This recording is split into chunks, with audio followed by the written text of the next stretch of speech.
ആരോഗ്യ മേഖലയിൽ കേരളം കൈവരിച്ചിട്ടുള്ളത് അഭിനന്ദനാർഹമായ നേട്ടങ്ങളാണ്. ഒരുപക്ഷെ ലോകത്ത് തന്നെ ഏറ്റവും കൂടുതൽ ആരോഗ്യകരമായ ജീവിതം മുന്നോട്ട് നയിക്കുന്ന വിഭാഗമാണ് മലയാളികളുടേത്. എന്നാൽ അപ്പോഴും ഒരു ശാസ്ത്രീയ അടിത്തറയും ഇല്ലാത്ത ചികിത്സാ രീതികളെ മലയാളികളിൽ വലിയൊരു വിഭാഗം പിന്തുടരുന്നുണ്ട്. അത്തരം അശാസ്ത്രീയമായ ചികിത്സാ രീതികൾക്ക് മൂക്കുകയറിടാൻ തയ്യാറെടുക്കുകയാണ് ആരോഗ്യവകുപ്പ്. കേരള സ്റ്റേറ്റ് മെഡിക്കൽ കൗൺസിലിന്റെ അംഗീകാരമില്ലാത്ത അക്യുപഞ്ചർ, ഹിജാമ, റെയ്ക്കി തുടങ്ങിയ ചികിത്സാ രീതികൾ നിരോധിക്കാനാണ് ആലോചിക്കുന്നത്. മലപ്പുറത്തെ 1 വയസ്സുകാരന്റെ മരണത്തെ തുടർന്നാണ് ഈ നീക്കം. ഇതിനു പുറമെ വീട്ടിലെ പ്രസവം, വാക്സിൻ നൽകാതിരിക്കൽ, അസുഖങ്ങൾക്ക് ചികിത്സ നൽകാതിരിക്കുക തുടങ്ങിയ അശാസ്ത്രീയ സംവിധാനങ്ങളെ കൂടി ചോദ്യം ചെയ്തുകൊണ്ടായിരിക്കും സർക്കാർ മുന്നോട്ടു പോവുക എന്നാണ് മനസ്സിലാക്കാൻ സാധിക്കുന്നത്. ഈ ജീവിതശൈലികൾ ജീവനെടുക്കുന്ന സാഹചര്യത്തിൽ കൂടിയാണ് ആരോഗ്യവകുപ്പിന്റെ നിർണായകമായിട്ടുള്ള തീരുമാനം. ആയുഷ് വിഭാഗത്തിൽ സർക്കാർ അംഗീകാരം ഉള്ള ചികിത്സാ സമ്പ്രദായങ്ങൾ മാത്രമാകും ഇനി തുടരാൻ അനുവദിക്കുക. ഇത്തരത്തിലുള്ള കാര്യങ്ങൾക്ക് ആ കുട്ടിയുടെ റൈറ്റ് ടു ലിവ് എന്ന് പറഞ്ഞിട്ടൊരു കാര്യം, ആ അവകാശത്തെ ചൂഷണം ചെയ്തിട്ടുണ്ടെങ്കിൽ, അത് എടുത്തു കളഞ്ഞിട്ടുണ്ടെങ്കിൽ ആ മാതാപിതാക്കന്മാർക്ക് കൊലക്കുറ്റം വരെ കൊടുക്കണം എന്നുള്ള അഭിപ്രായക്കാരൻ. ഒരു മതത്തിന്റെ അല്ലല്ലോ, നമുക്കറിയാലോ പെന്തക്കോസ്തുകാരെന്ന്, അവര് ഒരു ചികിത്സ എടുക്കൂലല്ലോ. എല്ലാ മതത്തിൽപ്പെട്ട ആൾക്കാർക്കും ഇതുണ്ട്. പിന്നെ കേരളത്തിലാവുമ്പോൾ കുറച്ച് കൂടുതലായിട്ടുള്ള ചില പ്രത്യേക മതത്തിൽപ്പെട്ടവർക്ക് ഉണ്ട്, ആണത് പ്രചരിപ്പിക്കുന്നത് തോന്നുന്നതാണെന്ന് എന്റെ അഭിപ്രായം. അല്ല, ഇങ്ങനെ പ്രത്യേകിച്ച് ഒരു മതത്തിന്റെ ആയിട്ട് നമുക്കൊന്നും പറയാൻ പറ്റില്ല. മാത്രമല്ല ആ മതം അത് പറയുന്നുമില്ല. ആ മതത്തിന് അങ്ങനത്തെ ഒരു ചികിത്സാ രീതിയുമില്ല. യെസ്, എന്തായാലും MES ചെയർമാൻ കൂടിയായ ഡോക്ടർ ഫസൽ ഗഫൂർ, അദ്ദേഹം ആരോഗ്യരംഗത്ത് കൂടി പ്രവർത്തിക്കുന്ന ഒരു ഡോക്ടറാണ്. അദ്ദേഹം പറയുന്നത് ഇത്തരത്തിലാണ്: ഒരു ശാസ്ത്രീയമായ അടിത്തറയും ഇത്തരം പരിശീലനങ്ങൾക്ക് അല്ലെങ്കിൽ ചികിത്സാ രീതികൾക്ക്, അതിന് ചികിത്സാ രീതി എന്ന് തന്നെ വിശേഷിപ്പിക്കുന്നത് ശരിയാണോ എന്ന് സംശയമുണ്ട്. 5 വർഷത്തെ കോഴ്സിന് പകരം 2 മാസത്തെ പരിശീലനത്തിന് ശേഷം ചികിത്സിക്കുന്നവർ തന്നെയുണ്ട് ഈ കൊച്ചു കേരളത്തിൽ എന്നാണ് മറ്റൊരു ഡോക്ടർ ആയിട്ടുള്ള അഭിജിത്ത് വ്യക്തമാക്കിയത്. അതായത് TCMC രജിസ്ട്രേഷൻ ചെയ്ത ഒരു ഡോക്ടറാണ് ഞാൻ. നാച്ചുറോപ്പതി ആൻഡ് യോഗ എന്നുള്ള മെഡിക്കൽ ഡിഗ്രി കംപ്ലീറ്റ് ചെയ്ത് 5.5 വർഷം പഠിച്ചൊരു ഡോക്ടറാണ്. സോ എനിക്ക് അല്ലെങ്കിൽ എന്നെ പോലുള്ള ഡോക്ടേഴ്സിന് അക്യുപഞ്ചർ ചികിത്സ കൊടുക്കാൻ സാധിക്കും. പക്ഷെ അങ്ങനെ പറയുമ്പോൾ തന്നെ ശ്രദ്ധിക്കേണ്ട കുറച്ച് കാര്യങ്ങൾ അതിനോട് പറഞ്ഞു വെക്കേണ്ടതുണ്ട്. ഈ അക്യുപഞ്ചറിൽ എന്തൊക്കെ ട്രീറ്റ് ചെയ്യാം, എന്തൊക്കെ ട്രീറ്റ് ചെയ്യാൻ പറ്റില്ല എന്നുള്ളത് വളരെ ക്ലിയർ ആയിട്ട് പറഞ്ഞിട്ടുണ്ട്. ഈ പറയുന്ന ഇപ്പോ കഴിഞ്ഞ കുറച്ച് കാലങ്ങളിൽ ഇപ്പൊ പ്രസവം എടുക്കുവാൻ ബന്ധപ്പെട്ട് നമുക്ക് കുറച്ച് നാൾ മുമ്പ് ഒരു മരണം ഉണ്ടായി. ഇപ്പോ ഈ കുട്ടിയുടെ മരണം. ഇപ്പോ നേരത്തെ ഡോക്ടർ പറഞ്ഞതുപോലെ ഇത് യഥാർത്ഥത്തിൽ ഉണ്ടായത് ചൈനയിലാണ്. ചൈനയിൽ പോലും ഈ പറഞ്ഞ കാര്യങ്ങൾക്ക് അക്യുപഞ്ചർ യൂസ് ചെയ്യാറില്ല എന്നുള്ളതാണ് സത്യം. മനസ്സിലായില്ലേ? ഇപ്പോ ഇവിടുത്തെ പ്രശ്നം എന്താ?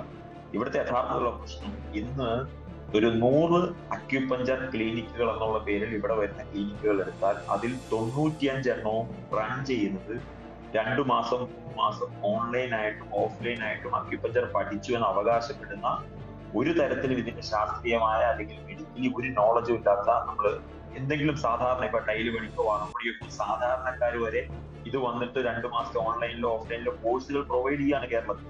ആ കോഴ്സുകൾ പഠിച്ചിട്ട് അവർ സ്വന്തമായി സ്വയം ഡോക്ടർ എന്ന് ചിത്രീകരിക്കുകയാണ് 2 മാസത്തെ ഈ കോഴ്സുകൾ പഠിച്ചിട്ട്.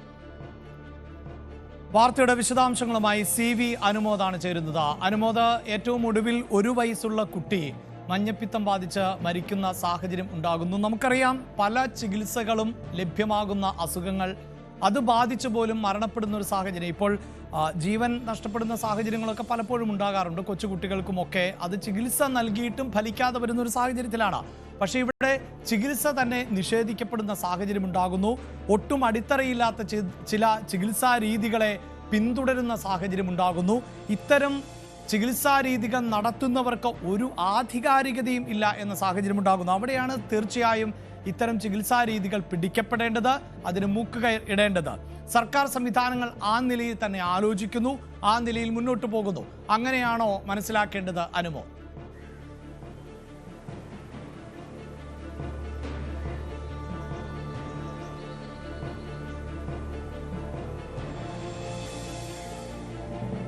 യെസ്, സംസ്ഥാനത്ത് ഇത്തരത്തിലുള്ള അക്യുപഞ്ചർ, റെയ്ക്കി ഉൾപ്പെടെയുള്ള ചികിത്സാ രീതികൾ വ്യാപകമാകുന്ന സാഹചര്യമുണ്ട്. അത് പക്ഷേ ആ ചികിത്സാ രീതിയെ എതിർക്കുന്നു എന്നതിന് അപ്പുറത്ത് ആ ചികിത്സാ രീതി പിന്തുടരുന്നതുമായി ബന്ധപ്പെട്ട ചില വിമർശനങ്ങളാണ് നിലനിൽക്കുന്നത്. പ്രത്യേകിച്ച് ആയുഷിന് കീഴിൽ ഉൾപ്പെടെ അക്യുപഞ്ചർ എന്നത് ചികിത്സാ രീതിയുടെ ഭാഗമാക്കിയിട്ടുണ്ട്. അത് പക്ഷേ വർഷങ്ങളോളം വൈദ്യശാസ്ത്ര പഠനം നടത്തുന്നവർ ആണ് ഈ ചികിത്സാ രീതിയെയും ഉപയോഗിക്കാറുള്ളത്. പക്ഷേ നമ്മുടെ സംസ്ഥാനത്ത് അക്യുപഞ്ചർ ചികിത്സാ കേന്ദ്രങ്ങൾ എന്ന മട്ടിൽ പ്രവർത്തിക്കുന്ന പല സ്ഥാപനങ്ങളും ഒരാധികാരികതയും ഇല്ലാത്ത സ്ഥാപനങ്ങളാണ്. അവർ ഏതെങ്കിലും തരത്തിലുള്ള അക്കാഡമിക് യോഗ്യത ഉള്ളവർ അല്ല, പ്രൊഫഷണലായി ഇത്തരം കോഴ്സുകൾ പഠിച്ചവർ അല്ല, അങ്ങനെയുള്ള ഇൻസ്റ്റിറ്റ്യൂട്ടുകളിൽ നിന്ന് പഠിച്ചിറങ്ങിയവർ അല്ല എന്നുള്ളതാണ് ഇപ്പോൾ പുറത്തു വരുന്ന വിവരങ്ങൾ. അവിടെ ചികിത്സ തേടുന്നതിൻ്റെ ഭാഗമായാണ് പലരുടെയും ജീവൻ പോലും നഷ്ടപ്പെടുന്ന സാഹചര്യങ്ങൾ ഉണ്ടാകുന്നത്. ഇതോടൊപ്പം തന്നെയാണ് ഈ ചികിത്സാ രീതികളോട് മുഖം തിരിഞ്ഞു നിൽക്കുന്ന സമീപനം കേരളത്തിലുണ്ടാകുന്നു എന്നുള്ളത്. ചില മതപ്രഭാഷകർ അടക്കമൊക്കെ കഴിഞ്ഞ ദിവസങ്ങളിൽ കേരളത്തിൽ നടത്തിയിട്ടുള്ള പ്രസ്താവനകളൊക്കെ വലിയ തോതിൽ ചർച്ച ചെയ്യപ്പെട്ട ഒരു സാഹചര്യം കൂടിയുണ്ട്. അനുമോദ് ആണ് ചേരുന്നത്. അനുമോദ്, ഇപ്പോഴത്തെ ഈ കുഞ്ഞിൻ്റെ മരണം അതുമാത്രവുമല്ലല്ലോ, എത്രയോ വാർത്തകൾ സമാന സ്വഭാവമുള്ളതായി പുറത്തു വന്നിട്ടുണ്ട്. ഗർഭിണികൾ വീട്ടിൽ പ്രസവിക്കുന്ന സാഹചര്യം, ആശുപത്രിയിൽ കൊണ്ടുപോകില്ല എന്ന കുടുംബത്തിൻ്റെ നിലപാട്, അങ്ങനെ മരണപ്പെടുന്ന സാഹചര്യം, കുട്ടികൾ മരണപ്പെടുന്ന സാഹചര്യം, ചികിത്സ നൽകില്ല എന്ന് തീരുമാനിക്കുന്ന സാഹചര്യം, ഇതൊക്കെയാണ് ഇപ്പോൾ കേരളത്തിലുള്ളത്. അതിന് ചുവട് പിടിച്ചുകൊണ്ട് ഇത്തരം അശാസ്ത്രീയമായ ചികിത്സാ രീതികൾ പിന്തുടരുകയും ചെയ്യുന്നു. അത്തരം കേന്ദ്രങ്ങൾ പ്രവർത്തിക്കുകയും ചെയ്യുന്നു. അത്തരം കേന്ദ്രങ്ങൾക്ക് പൂട്ടിടാനാണ് സർക്കാരിൻ്റെ നീക്കമെന്നാണ് മനസ്സിലാക്കുന്നത്. ആ നിലയിൽ തന്നെ മുന്നോട്ട് പോകും എന്നുള്ളതാണോ നമുക്ക് മനസ്സിലാക്കേണ്ടത്?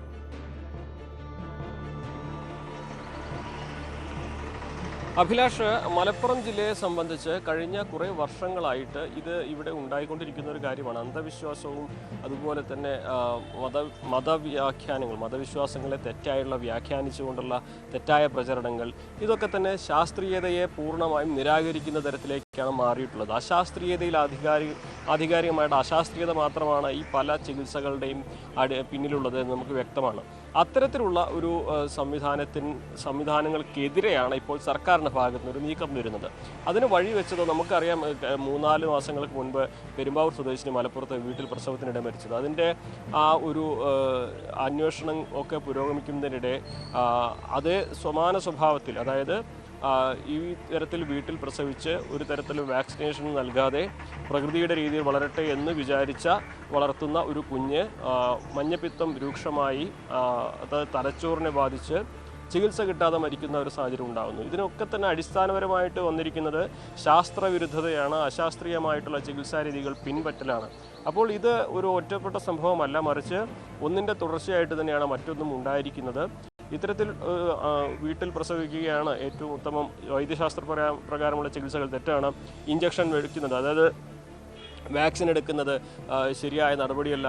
അത് ശാസ്ത്രീയമായിട്ടുള്ള കാര്യങ്ങളൊക്കെ മനുഷ്യൻ്റെ സ്വാഭാവികതയെ ഇല്ലാതെയാക്കുന്നതാണ് എന്നുള്ള തരത്തിൽ പ്രചാരണമൊക്കെ നടക്കുമ്പോൾ സ്വാഭാവികമായിട്ടും ഇതിനൊക്കെ എത്രത്തോളം നിയമം മൂലം ഇല്ലാതെയാക്കാൻ കഴിയുമെന്ന ചോദ്യം കൂടി പ്രസക്തമാണ്.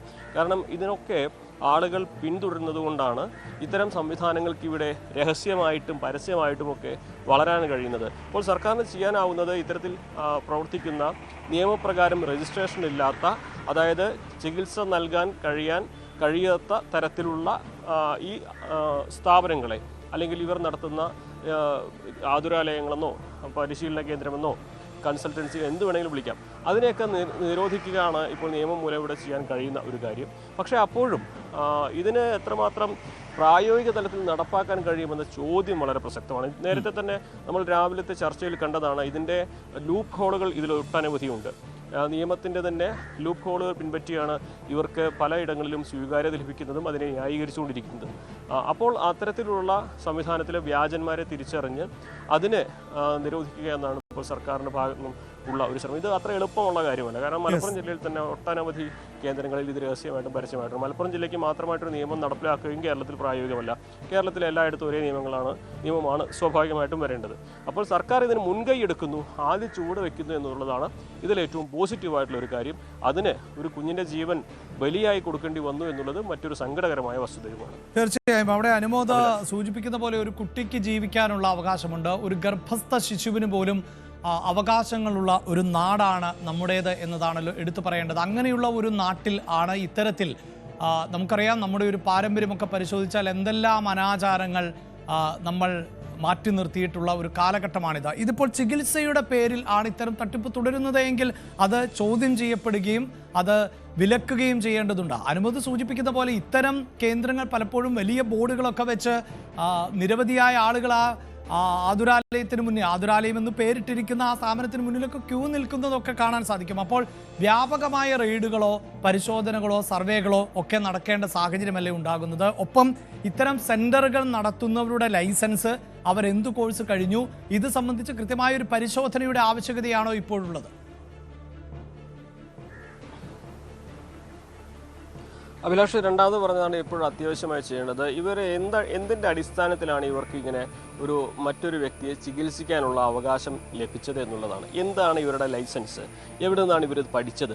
ഇവർ പഠിച്ചതിൻ്റെ ആധികാരിക എന്താണ്?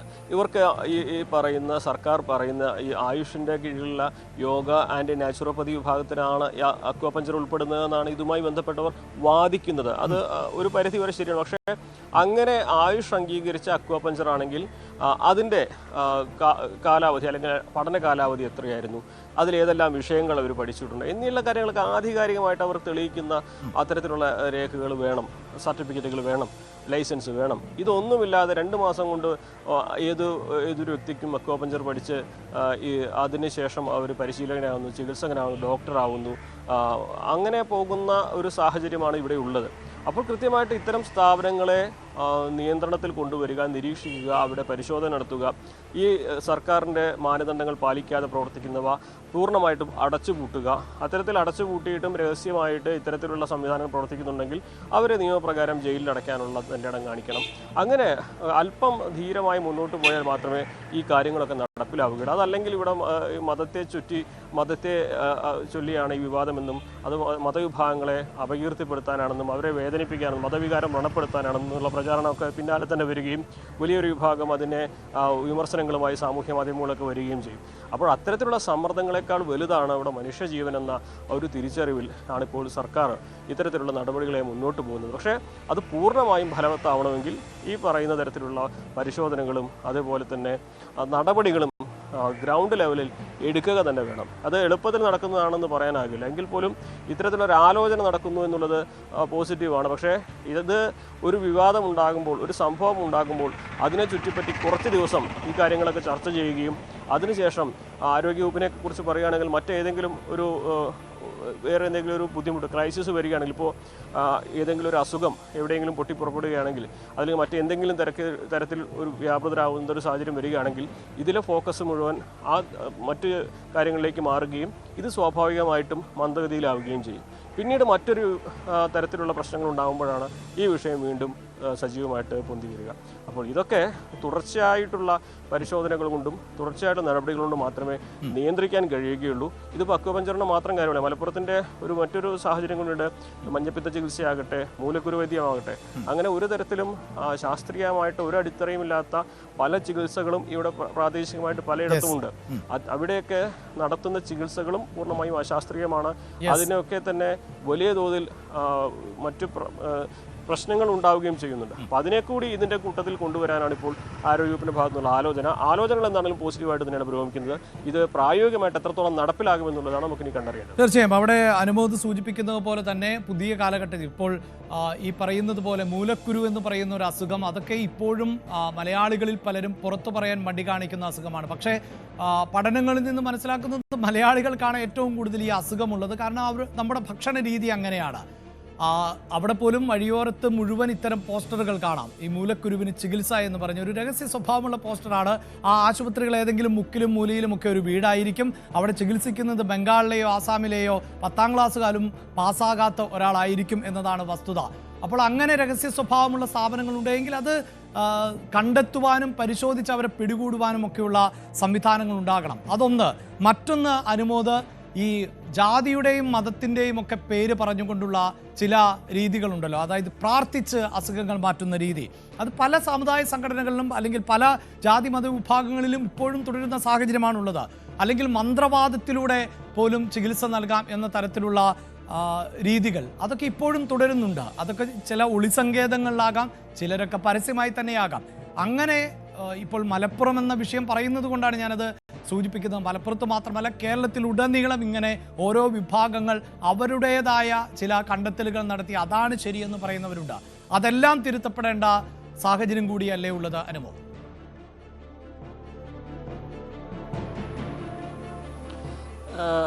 അഭിലാഷ്, അത് പ്രായോഗിക തലത്തിൽ എത്രത്തോളം നടപ്പാവും എന്നുള്ളത് കണ്ടു തന്നെ അറിയണം. ഇവിടെ നമുക്ക് പറയാൻ കഴിയുന്ന ഒരു കാര്യം, പ്രാർത്ഥനകളും വിശ്വാസവും മന്ത്രിച്ചൂതലും അതൊക്കെ ഒരു വശത്ത് നടക്കുമ്പോഴും ശാസ്ത്രീയമായി നൽകേണ്ട കാര്യങ്ങൾ ശാസ്ത്രീയമായിട്ട് തന്നെ നൽകണം. അതായത് ഒരാൾക്ക് ഒരു അസുഖം വരുമ്പോൾ അയാളെ ആശുപത്രിയിൽ കൊണ്ടുപോയി ഡോക്ടറെ കാണിച്ച് ആവശ്യത്തിന് മരുന്നുകളും മറ്റ് പരിശോധന നടത്തിയതിന് ശേഷം അവർക്ക് വിശ്വാസമുള്ള ഈ ഒരു പ്രാർത്ഥന നടത്തുന്നതിൽ വേറെ തെറ്റുകളൊന്നും പറയാനാകില്ല. കാരണം അത് അവരുടെ ആത്മവിശ്വാസം കൂട്ടാനുള്ളൊരു കാര്യമായിട്ട് നമുക്ക് കാണാം. പക്ഷേ ഈ ആശുപത്രിയിലും കൊണ്ടുപോകാതെ ഒരു തരത്തിലും മരുന്നും കൊടുക്കാതെ പരിശോധനയും നടത്താതെ മന്ത്രം കൊണ്ട് മാത്രം മാറുമെന്ന് വിചാരിക്കുന്നതും അത് ഈ പ്രകൃതി എല്ലാം മാറ്റുമെന്ന് പറയുന്നതുമാണ് ഇവിടെ നമുക്ക് അംഗീകരിക്കാൻ, ഈ ഒരു സമൂഹത്തിൽ അംഗീകരിക്കാൻ ഈ ഒരു ഘട്ടത്തിൽ കഴിയാത്തൊരു കാര്യം.